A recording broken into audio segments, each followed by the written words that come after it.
What chicken tikka means to Britain, kebab means to Afghanistan. And while yoga will help you de-stress, it's the Afghan hospitality that will ultimately impress. Afghan culture is steeped in hospitality.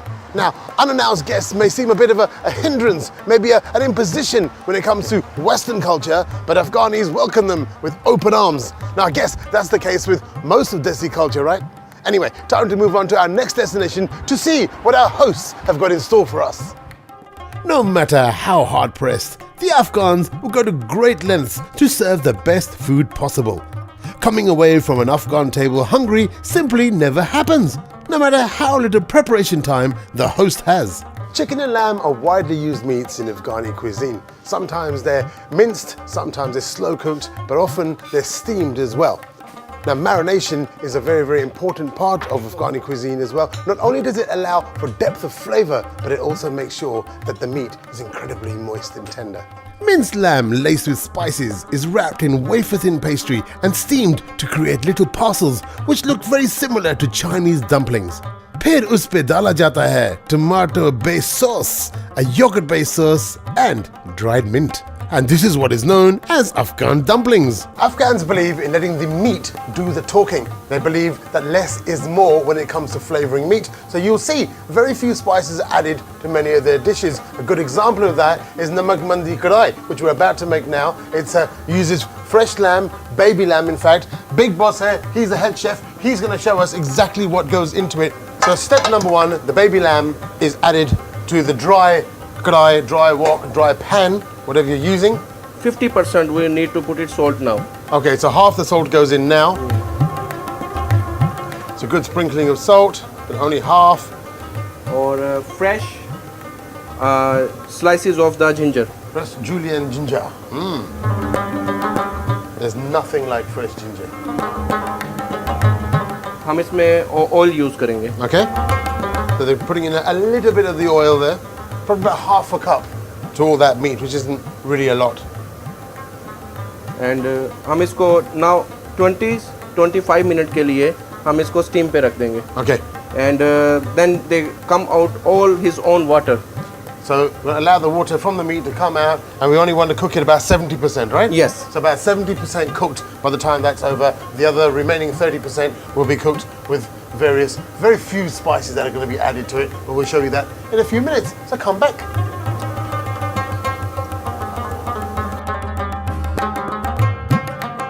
So there you have it. The lamb has been cooking now for roughly 20 minutes, and chef thinks it's about 70% cooked, and that's how it looks when it comes out, having just cooked in its own juices. And now, what is the next step? अब हम इसमें 70% meat steam हो गया. अब हम इसमें इसको cook करेंगे. Okay. So we're now heating up the wok, the kadai, and we're going to add some oil to that, heat the oil up, and then in goes the lamb. Okay, so I've been told theoretically this is only going to take about 5 or 6 minutes to finish off the rest of the procedure. But you will notice how very few ingredients are going to go into that kadai, how many few ingredients are going to be used in the preparation of this dish. अब oil गर्म हो गया, हम इसमें ये lamb mix कर देंगे. Okay, some ginger garlic paste, about 2 or 3 spoons? Yeah, 2-3 spoons. 2-3 spoons of ginger garlic paste. और अब इसमें slices use करेंगे. And so a few more slices of ginger as well, a little bit of julienne ginger going in, additional. But you see, very few things so far, very few ingredients.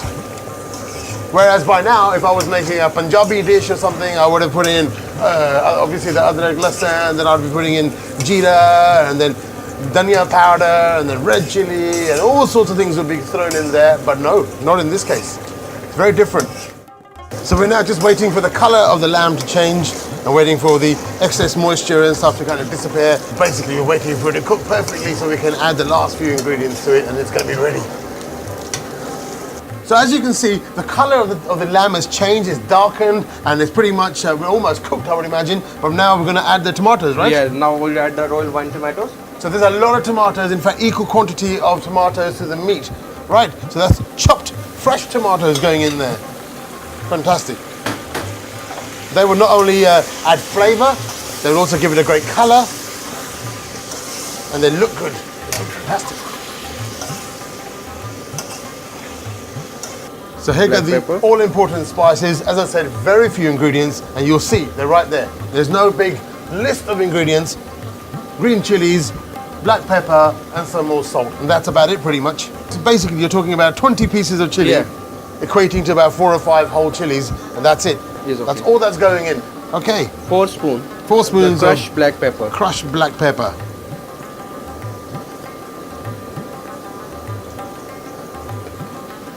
Salt. And some salt. Okay. Salt we already cooked with during the steam. We already put it some salt. Some salt in And there now before. we need to little bit put. Just a little bit more salt to Yeah. taste. Okay. So just perfect. put it 1 teaspoon. 1 more teaspoon. And if I need later, You then can I'm check putting. it. Yeah, I'm of checking course. it. Always better to put less in to start with. It's harder to take it out. You can always add more. So now, essentially, that's all that's going into this dish. This dish is ready. All we're doing now is cooking down the tomatoes, getting everything a bit thicker, allowing the flavors to kind of talk to each other, and then we're just going to garnish it with some coriander. That's it. I told you. It's very simple. But I'm hoping, and I'm pretty sure, it's a big dish here. It's going to taste great. So I'm going to see you at the table. I'm going to the table, Yes. and I'll see you there. Thank you.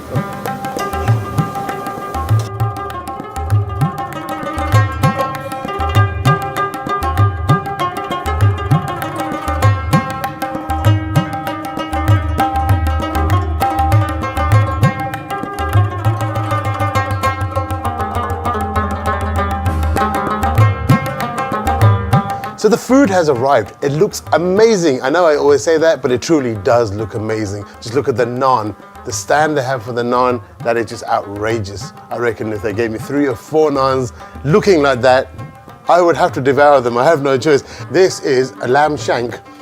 Very few ingredients. I keep saying it, and I know you're probably thinking, why does he keep saying that? Because I'm astounded. I'm impressed that they get such great flavors with such few ingredients. So this lamb shank here, this is one of my favorite dishes, again, simply because it literally just falls apart, and that's exactly what it's designed to do. Obviously it's a bit fatty, but that's because it's a lamb shank. Put that on your plate. Let's take a little bit of the potato, just for taste's sake. You eat this with your naan, you eat it with rice. Pulao rice would be a big favorite in Afghanistan, but I'm just after the actual flavor of the meat. If you wear dentures, you will love this, because you don't need to bite. It will just melt on your tongue. It really does. It is something else. It's sensational. And the flavors, again, there's not a lot to it, but it just works. Somehow or the other, everything that's in there just complements each other, and it works, and it's great. All right, let's try the mandi lamb, which we saw Chef making in the kitchen.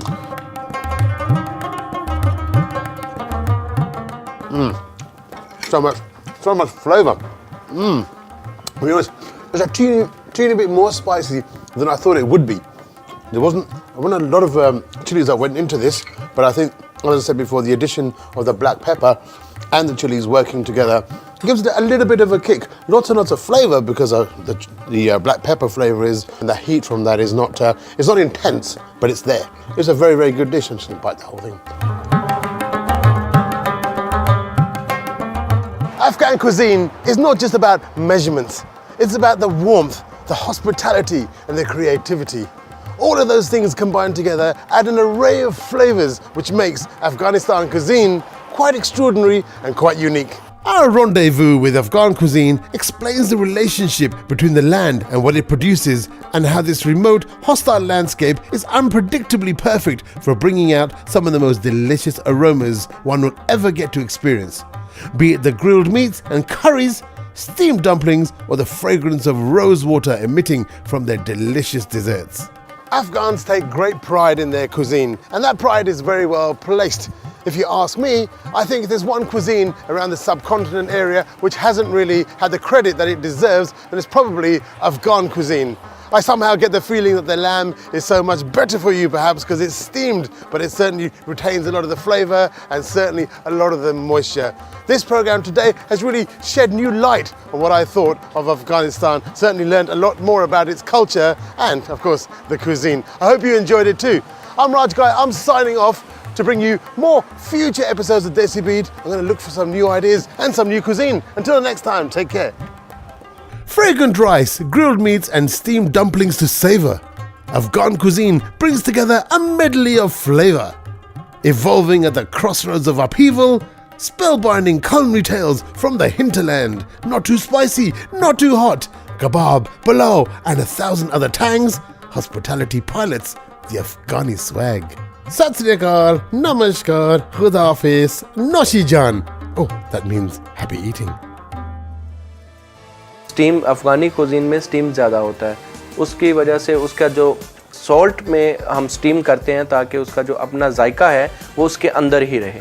गोश्त के अंदर अपने इतने ज़्यादा मैं कहता test होता है अगर आप उसको ज़्यादा उबालें ना। स्पाइसेस यूज़ नहीं करते, ये just salt, black pepper, fresh tomato, green chilli and ginger, इनमें यही सारी डिशेस कंप्लीट हो जाती हैं। तो उसको इस तरह डाम की स्टीम देते हैं कि उस गोश्त के अंदर की तमाम इंग्रेडिएंट और तमाम ज़ायका उसके अंदर रहता है।